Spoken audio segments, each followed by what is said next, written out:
ಇತಿಹಾಸ ಪ್ರಸಿದ್ಧ ಬೃಂದಾವನ ಹಬ್ಬಕ್ಕೆ ಬಂತು ಜೀವಕಳೆ. 2 ವರ್ಷದಿಂದ ಕಳೆಗುಂದಿದ್ದ ಬೃಂದಾವನ ಮತ್ತೆ ಚಿಮ್ಮಿತು. ಗತಕಾಲದ ಹಿರಿಮೆ ಹೊತ್ತ ನಾಗವಾರ ತಾತ್ಸಾರ ಬಗೆಹರಿಸಿದ್ದ ಸೂತ್ರಧಾರ ನಮ್ಮ ತಹಸೀಲ್ದಾರ BV ಗಿರೀಶ್ರ ಜಾಣತನದ ಮೆಚ್ಚುಗೆಯ ಮಹಾಪೂರ. ನಮಸ್ಕಾರ ಪ್ರಿಯ ವೀಕ್ಷಕರೇ, ಸಂಗ್ರಾಮ ಟಿವಿಗೆ ಸ್ವಾಗತ. ನಾನು ನಿಮ್ಮ ರಮೇಶ್ ಅಕ್ಕೂರ್. ಬೆಂಗಳೂರು ದಕ್ಷಿಣ ಜಿಲ್ಲೆ ಚನ್ನಪಟ್ಟಣ ತಾಲೂಕಿನ ನಾಗವಾರ ಗ್ರಾಮದಲ್ಲಿ ಆಯೋಜಿಸಿದ್ದ ಬೃಂದಾವನದ ಶಾಂತಿ ಸಭೆ ಯಶಸ್ವಿಯಾದದ್ದು ಒಂದು ವಿಶೇಷ ಎಂದರೆ ತಪ್ಪೇನಿಲ್ಲ.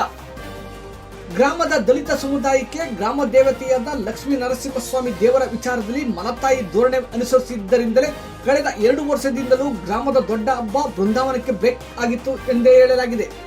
ತಾಲೂಕಿನಲ್ಲಿಯೇ ನಾಗವಾರ ಗ್ರಾಮಕ್ಕೆ ತನ್ನದೇ ಆದ ಗತಕಾಲದ ಐತಿಹಾಸಿಕ ಹಿನ್ನೆಲೆ ಇದೆ ಎಂಬುದರಲ್ಲಿ 2 ಮಾತಿಲ್ಲ. ಆದರೆ ಮಲ್ಲಿಗೆ ಸುಗಂಧ ಇದ್ದ ಗ್ರಾಮದಲ್ಲಿ ಜಾತಿ ಎಂಬ ದುರ್ಗಂಧ ಬಡಿದಿದ್ದೇ ಈ ಎಲ್ಲ ಅವಾಂತರಗಳಿಗೆ ಕಾರಣವಾಗಿತ್ತು. 2 ಸಮುದಾಯದ ಹಿರಿಯ ಕಿರಿಯ ಸಮಾನ ಮನಸ್ಕರ ಶಾಂತಿ ಸಭೆಯಲ್ಲಿ ಪ್ರಮುಖ ಪಾತ್ರ ವಹಿಸಿದ ತಾಲೂಕು ದಂಡಾಧಿಕಾರಿ BN ಗಿರೀಶ್ ರವರ ಸೂಕ್ಷ್ಮ ಪ್ರಜ್ಞೆ, ಸಮತೋಲನ ವಿಚಾರ, ಕಾನೂನುಗಳ ಕಠಿಣ ನಯವಾದ ತಿಳುವಳಿಕೆ ಸಮುದಾಯಗಳಲ್ಲಿನ ಕಂದಕವನ್ನು ಮುಚ್ಚಲು ವರದಾನವಾಗಿದೆ ಎಂದೇ ಹೇಳಲಾಗಿದೆ. ಸರ್ವಧರ್ಮಾನುಸಾರ ಎಲ್ಲರೂ ಸಹಮತದಲ್ಲಿ ಈ ಬಾರಿಯ ಬೃಂದಾವನ ಹಬ್ಬ ಅದ್ದೂರಿಯಾಗಿ ನಡೆಸಲು ಎಲ್ಲರಲ್ಲೂ ಒಮ್ಮತ ಮೂಡಿಸಿದ್ದ ದಂಡಾಧಿಕಾರಿ ಕಾರ್ಯಕ್ಕೆ ಶ್ಲಾಘನೆ ವ್ಯಕ್ತವಾಗಿದೆ.